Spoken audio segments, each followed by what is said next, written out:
Hace poco, un colega posteó esta publicación de la página Sedin Indígena sobre esta hermosa mujer guaraní que concluyó sus últimas especializaciones para convertirse en una cirujana cardiovascular. Esta noticia tiene un profundo significado para mí. Soy cirujano plástico y se preguntarán ¿qué relación tiene con mi especialidad? Y la respuesta es mucha.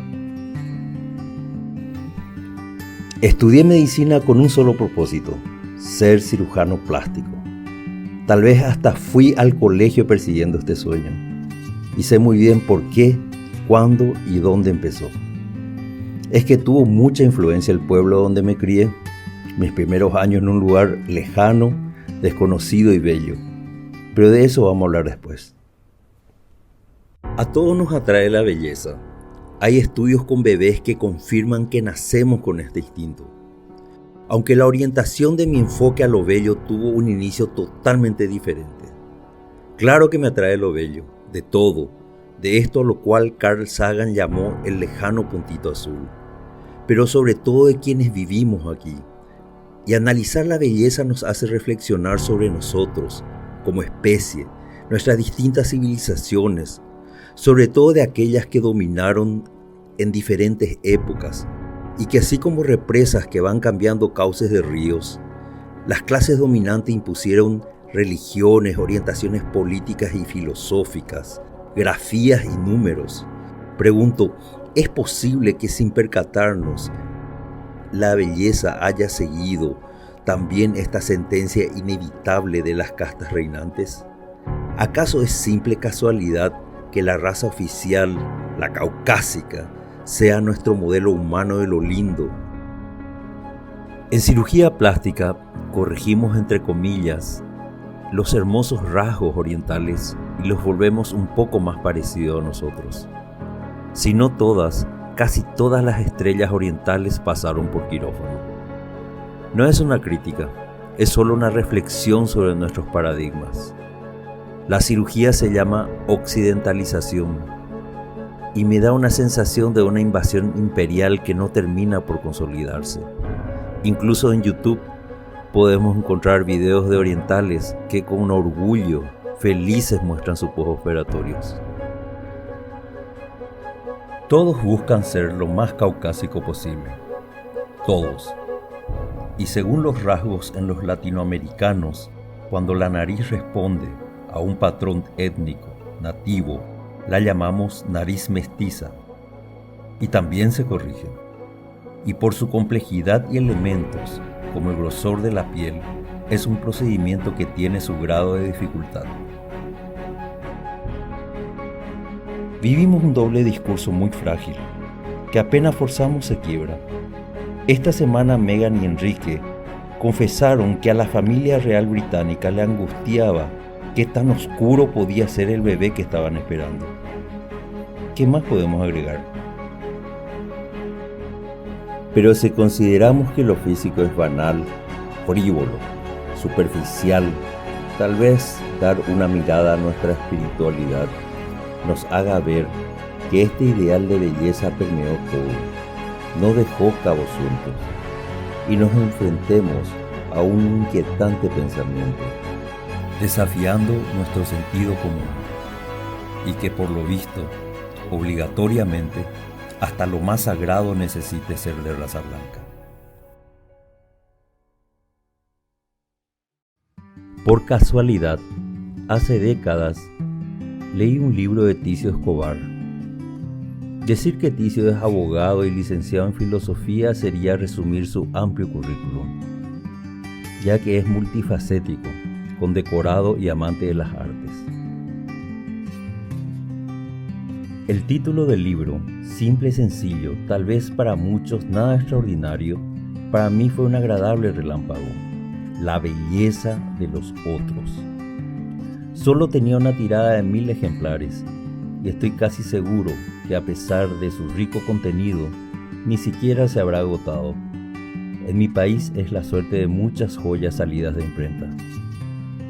Este rótulo refleja mi búsqueda de siempre, que empezó cuando era niño, y que me empujó a viajar y conocer los 5 continentes. El fin nunca fue precisamente ver otras arquitecturas, objetos ni artes plásticas, aunque también admiro y disfruto. Junto con la gastronomía es un conjunto del todo, de la identidad de cada pueblo. Pero el motor principal de esta pasión fue y sigue siendo conocer la esencia de la belleza en la figura, piel, características y rasgos de las personas que habitan este planeta, en esa belleza de los otros. No es exclusivo de Hollywood los paraísos desconocidos que vemos en películas. Todavía existen mundos perdidos en nuestro planeta y, como decía antes, vengo de uno de ellos. En Paraguay tenemos una de esas maravillas, es Fuerte Olimpo. Está muy bien escondida, a 760 kilómetros de Asunción.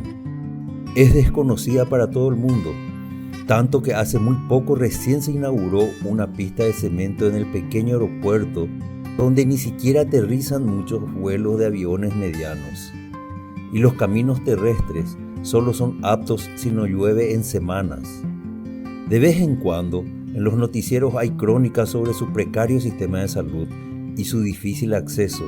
A pesar de este contraste, es un verdadero Edén, y tal vez es mejor que quede así, sin la invasión de turistas. Olimpo es el portal a uno de los santuarios ecológicos más ricos del planeta, de una mina de joyas silvestres, del Pantanal. Nadie sabe qué pasa después de morir. La gente anhela ir al cielo, pero imagínense por un rato empezar la vida allí. Mis primeros años estuvo rodeado de colores, atardeceres únicos desde los cerros, viendo cómo el mar de palmares chaqueños se traga un gran sol rojo. Y en las noches, la Vía Láctea es inolvidable. Millones de estrellas y galaxias a simple vista, iluminando sin luna ni luz artificial. Era increíble. Tal vez a esa edad y con lo que vendría después, no llegué a dimensionar este fenómeno. Esa perfección de noches despejadas hasta tenía nombre, el Camino de San Juan. Después no volvería a ver algo así, y mucho menos desde las ciudades. Era para no dormir nunca, porque al amanecer aparecían nuevas acuarelas, pájaros, garzas, animales que solo se ven en zoológicos o en TV. Para nosotros era un día más en nuestro cotidiano paraíso, una experiencia corriente. Si Gabo hubiera conocido Olimpo antes de escribir su obra famosa, Macondo sería un pueblo más mágico. Y no solo es naturaleza, también es historia. En uno de sus cerros luce imponente un fuerte de 1792, desconocido, olvidado y glorioso, que al estar en la cima se salvó de las grandes crecidas del río Paraguay en los 80, que arrasó con casas, caserones y palacetes coloniales. Fue una versión de Vesubio y Pompeya para una ciudad que se convirtió en pueblo. Insisto, todos quieren terminar en el paraíso. Yo empecé mi vida allí.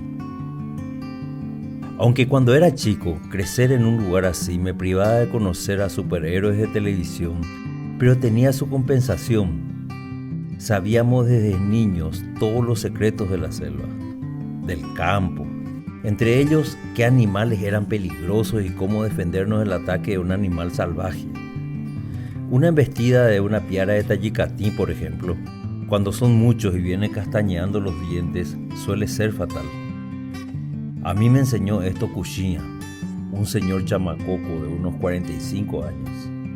Él era de una aldea indígena cercana a Olimpo, cuando eso no superaban las 50 familias. Hasta hoy se dedican a criar animales de corral, la caza y pesca, y a servir en labores domésticas por casi nada a los olimpeños. También venden manualidades hechas con hojas de palma y de lo que tienen a mano. Es arte puro, aunque la jerarquía que le atribuyen es artesanía. Dicho sea de paso, si no fuera por la congregación de los salesianos, otra hubiera sido la suerte de muchos nativos en el Paraguay.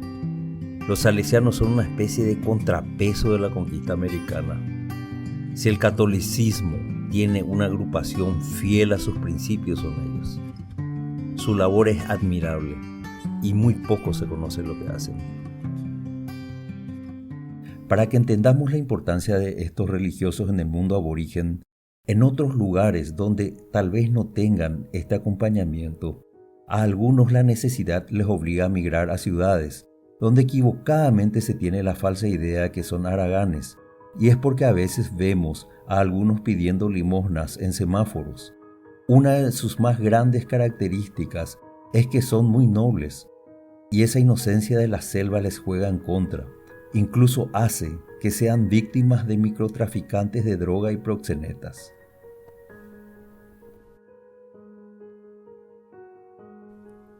Nunca van a entender nuestro universo, ni nosotros el de ellos. Después de 500 años, seguimos siendo aceite y agua, y jamás va a haber emulsión. Quieren parecerse a nosotros en todo, pero nosotros no a ellos. Jean-Paul Sartre decía que la valoración de nuestro cuerpo depende de la mirada del otro, y nuestra mirada no les favorece. Ellos viven perdidos porque extraviaron su identidad, su autoestima, y no pueden retornar para volver a parecerse a quienes eran, y tampoco le permitimos que se parezcan a nosotros, porque somos un modelo inalcanzable. Perdieron su singularidad. Son extraños para sí mismos. Es una pesadilla. Son invisibles para muchas leyes, incluyendo las de discriminación. No hace mucho, un jugador de fútbol fue exageradamente sancionado por referirse a un amigo con un afectuoso "gracias, negrito". Y aproximadamente un mes después, el presidente del comité organizador de los Juegos Olímpicos de Tokio tuvo que dimitir por hacer una broma diciendo que las mujeres hablan mucho. Sin embargo, de los indígenas se hacen bromas, burlas, tal vez sin malicia, pero dependiendo del chiste, son caratulados desde muy listos a brutos o retardados, y nadie se escandaliza. Al contrario, muchos dan por hecho que es folclórico y no hay sanciones ni siquiera de las empresas de redes sociales. Desde la conquista americana, apropiarnos de sus tierras y quemar códices fue el mal menor. Sometimos todo. Pero siempre fue así. Desde que el mundo es mundo, los conquistadores conquistan. De eso se trata. Pequeñas excepciones a la regla se dieron en países donde son mayoría. Aquí, con uñas y dientes, defendieron su cosmos ancestral. Incluso pudieron gobernarse, con aciertos y errores, como todo gobierno. Y no quiero entrar a discutir sobre izquierdas y derechas. Ese brete semántico más que político dejo a los totalitaristas. Yo soy un apasionado de la democracia, con su esplendor y opacidad, y solo quiero resaltar que pudieron llegar a donde los demás nunca aspiran, a hacerse cargo de sus destinos y a cambiar el curso de sus historias.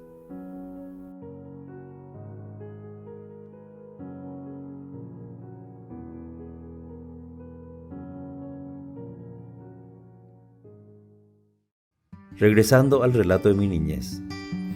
Tenía unos 6 años cuando conocí a Kushia. Venía a casa a cortar las malezas y el pasto con machete. Mientras trabajaba, le miraba boquiabierto y le hacía preguntas. Me imagino lo molestoso que pude haber sido, hablando hasta por los codos, por horas. Como dije, él me enseñó cómo defenderme de un ataque de una manada de tayikatí. Tenía cicatrices de un encuentro. Me decía que en la vida, tarde o temprano, me voy a encontrar de frente con un grupo grande de tayikatí. No vayas a correr. Ellos son muy rápidos y te van a alcanzar fácilmente. Si hay un árbol con tronco grueso, puede ser la salvación, pero no suele haber mucho tiempo para elegir troncos, y si es fino o débil, igual no sirve de mucho. La fórmula es mucha valentía y enfrentar con lo que tengas a mano y de frente. Apenas empiece la batalla, muchos de ellos huyen La pelea es con los más valientes y fuertes. Al final hay victoria, también hay heridas y mucha carne para un buen tiempo. Qué valiente es Kushina, me decía. Fue el primer relato de superhéroes de mi vida. Más tarde, al conocer a los personajes de Marvel y otros, entendí que Kushina era uno de ellos. Comprendí que todos tenemos el anhelo de ser héroes, que tarde o temprano la vida nos concede esa cita. Pero todo héroe, antes de su éxtasis, tiene que pelear, luchar y recibir heridas. Como él decía, no hay que huir a esa llamada inevitable. Ya adulto, apliqué esta fórmula algunas veces en mi vida. Y sí, él tenía razón. Es el secreto y funciona.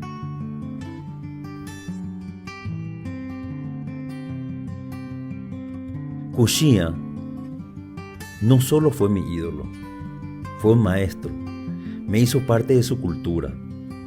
En sus ratos de descanso me enseñaba las danzas llenas de metáfora, sus cantos, costumbres, historias. Fue mi instructor de arco y flecha y me regaló uno que él mismo hizo. Pero, ¿por qué relato toda esta historia de Kushina si el fin era hablar de la esencia de la belleza?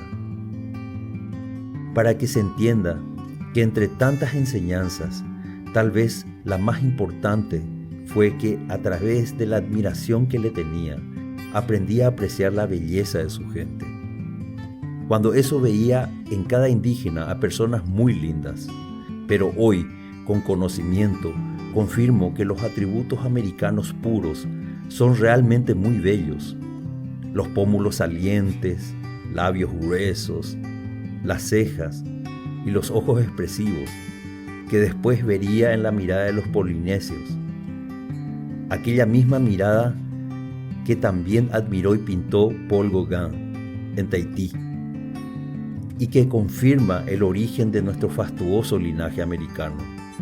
La piel entre amarilla y morena, los dientes blancos, ni caries tenían hasta la desgraciada llegada del azúcar, uno de los ingredientes de la civilización que trajo daños, junto con los espejos, para que se vean, comparen y nos admiren y aspiren a lo imposible, a parecerse a nosotros, reprimiendo y olvidando esa belleza que tenían y tienen, que adornan con pinturas, plumas y danzas. Eso ya no existe. Si vemos algo así por casualidad, es artificial, para mostrar lo que ya no hay, para que extrañemos esa perfección única, natural, que contaminamos y apagamos nosotros mismos. Hoy, mirando atrás, pienso que haber vivido ese tiempo, con esa edad y con la misma inocencia que ellos tienen espontáneamente aún siendo adultos, hizo que no haya tiempo de conocer en Kushina ese contraste que todos tenemos dentro. Nuestro lado oscuro, que con el tiempo cambia conceptos, mata amigos y tumba ídolos. Con él no hubo ese proceso, lo que lo convirtió en mi gran amigo, la mejor persona que conocí en la vida, la genuina. Entre ir y venir de Olimpo a Asunción, un día él ya no vino a casa. Una siesta, fui a su aldea. Quería contarle que volví, saber cómo andaba, decirle que extrañaba esos días de conversaciones interminables, contarle cómo era Asunción, que el agua de la ciudad es horrible, que no tiene el gusto del agua de lluvia de cántaro. Tratar de describirle el parque de diversión de la costanera con el tobogán gigante. Decirle que sus reglas con los animales, eso que él sentenciaba, nunca cases un animal que no vas a comer, no conocen en Asunción. Que la gente de la ciudad caza por diversión. A darle un gran abrazo a mi maestro. De ida iba pensando que con sus conocimientos y filosofía, como mínimo, estaba yendo junto al gran chamán de la tribu. Fue una tarde muy larga. Recorrí casa por casa y nadie sabía quién era. Fue confuso. Alguien con tanta sabiduría y destreza era desconocido en un lugar de 50 chozas. Por lo visto no era importante para nadie, solo para mí. Cuando ya estaba volviendo del fondo escuché unos gritos. Alguien por fin sabía de él. Era un señor ya de edad. Esperé que me describa para estar seguro, y sí, me estaba hablando de Kuchia. Allí me enteré que se fue a vivir a Bahía Negra, un poco más al norte, a trabajar en un obraje, y que tuvo un accidente y murió en la soledad. Posiblemente, según me describió y puedo suponer hoy, fue tétanos, por una herida contaminada. De vuelta a casa todo el camino vine meditando. Mi héroe ejemplar ya no estaba vivo y era anónimo en su tribu. Nada tenía sentido. Aunque a decir verdad, él nunca vino a casa para enseñarme. Su papel era apenas el de un peón de patio, que venía a limpiar y por casualidad un nene de 6 años un día se acercó a hablarle. Pocas veces alguien insignificante para algunos puede ser tan importante para uno. Pero ocurre, y a menudo no nos percatamos de ese momento en que posiblemente estemos escribiendo uno de los párrafos más valiosos de nuestras vidas. Vine definitivamente del Chaco a los 11 años, y de ese indígena que modeló parte de mí, de mi primer mentor, amigo e ídolo, no tengo fotografía. Nunca se hizo una. Después de comparar decenas de imágenes que bajé de internet, ayudado por una vaga memoria, elegí esta. Me imagino con un poco de fantasía que Kuchia habrá sido así. Sí, se parece mucho a él. Las ciencias que estudian la arquitectura del carácter, de la personalidad, dicen que los primeros años de nuestras vidas marcan la base, el cimiento de lo que vamos a hacer cuando adultos. El privilegio que tuve esos primeros años, al despertar mi conciencia, haber aprendido en ese paraíso hermoso, con él y con los suyos, los valores esenciales de la vida, marcó mi destino. Con frecuencia, instintivamente comparo estos dos mundos. Conocer después la diferente gente civilizada hizo que, aunque viva en ciudades, lo que me enseñó me sirva de referencia y lleve siempre dentro mío las virtudes de la selva y de los salvajes. A valorar la vida desde otra perspectiva, con otra percepción, y a entender mejor la belleza elemental, universal y esencial. Esa belleza que no necesariamente es caucásica y que también hay y resplandece en los otros.